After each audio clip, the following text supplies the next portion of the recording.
Bonsoir Michel Landel. Bonsoir. Vous êtes directeur général de Sodexo. Ça va vraiment pas mal pour le leader mondial de la restauration collective et des services aux entreprises. Près de 300 millions d'euros de bénéfices sur le semestre écoulé, en forte progression, tout comme d'ailleurs le chiffre d'affaires qui dépasse maintenant 9 milliards d'euros sur un semestre. La morosité européenne est largement compensée chez vous par votre dynamisme ailleurs, on peut le dire comme ça? Bah, vous savez, ces bons résultats, parce qu'ils sont bons, Ouais, ouais. effectivement, dans l'environnement actuel, en fait, ils reposent sur plusieurs points.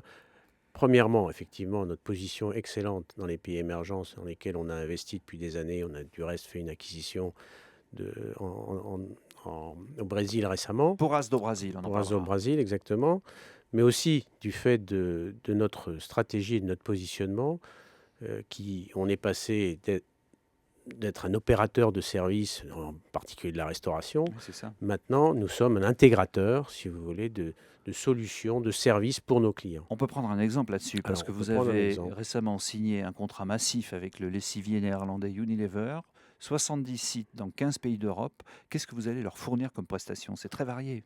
C'est très varié. Ça va de la restauration, effectivement, parce que c'est quand même notre métier de base, et ça comprend l'ensemble des services supports sur l'ensemble de leur site. Alors ça comprend la maintenance technique, ça comprend les économies d'énergie, ça comprend la gestion des salles de sport, des salles de massage, parce qu'ils en ont.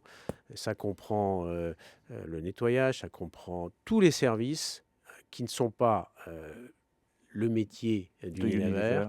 mais qui sont absolument indispensables pour la qualité de vie des employés. Parce que notre positionnement, c'est améliorer la qualité de vie des personnes qui travaillent sur un site. C'est très révélateur hein, ce que vous êtes en train de nous raconter, parce que c'est vrai que quand on parle de Sodexo en France, encore aujourd'hui, euh, ça évoque surtout la restauration. Mais la France, c'est quand même moins de 20% de votre chiffre d'affaires. C'est 17%, oui. Ouais. Et partout ailleurs, en réalité, votre gamme de services et de métiers s'est beaucoup, beaucoup étendue. Il s'est beaucoup étendu. Et aujourd'hui, en France, du reste, on a signé et on signe des contrats aussi qu'on pourrait appeler de multiservices, qui comprennent l'ensemble de ces services, toujours pour améliorer la qualité de vie, mais on le fait mondialement, en Chine, en Inde, aux États-Unis, au Moyen-Orient, partout.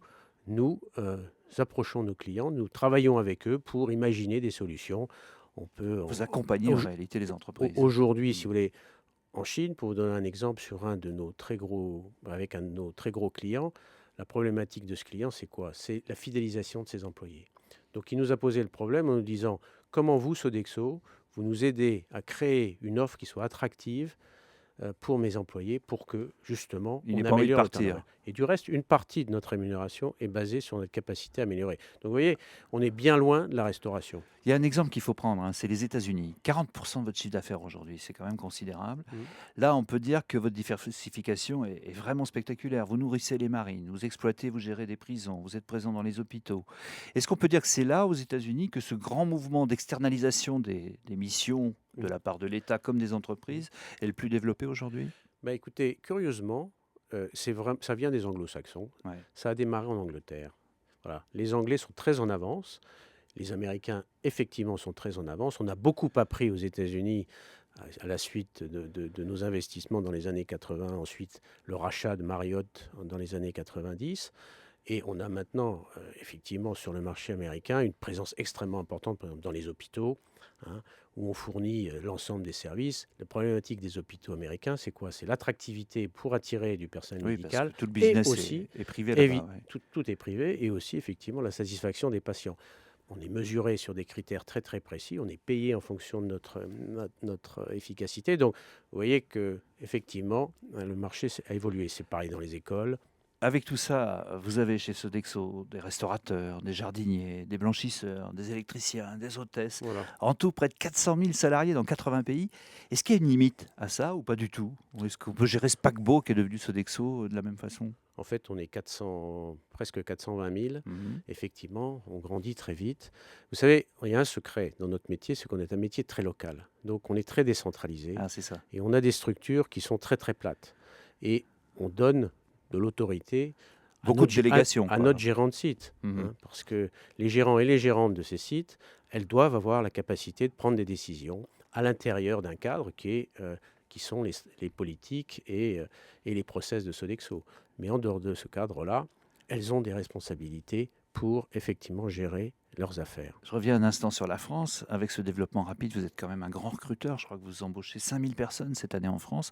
On dit souvent qu'il y a une adéquation entre l'offre et la demande de travail dans ce pays, que le marché du travail ne fonctionne pas. Vous avez du mal à recruter ou pas du tout? Vous savez, on a du mal à recruter peut-être pour certaines formations particulières, mais globalement, non, on n'a pas de mal à recruter.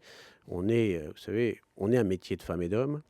On est un ascenseur social. On recrute beaucoup de gens qui n'ont pas de formation ou voire très peu de formation. C'est un peu le business, si vous voulez, c'est le modèle social de Sodexo et c'est le Mhm. modèle de Sodexo. Le modèle économique de Sodexo, il repose avant tout sur le modèle social.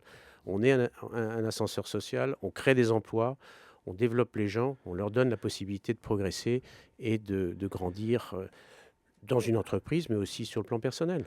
Il y a le travail au quotidien chez Sodexo et puis il y a les grands événements qui sont évidemment porteurs pour vous. Oui. Cette année, vous allez faire comme chaque année Roland-Garros, c'est important, mais Absolument. vous allez aussi faire les Jeux Olympiques de Londres. Voilà. Qu'est-ce que vous attendez de cet événement? C'est évidemment un événement extrêmement prestigieux.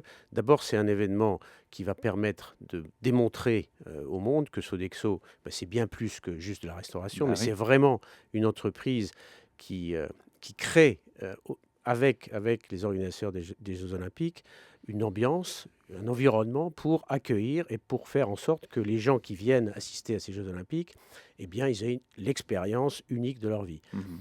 Mais c'est aussi une expérience interne.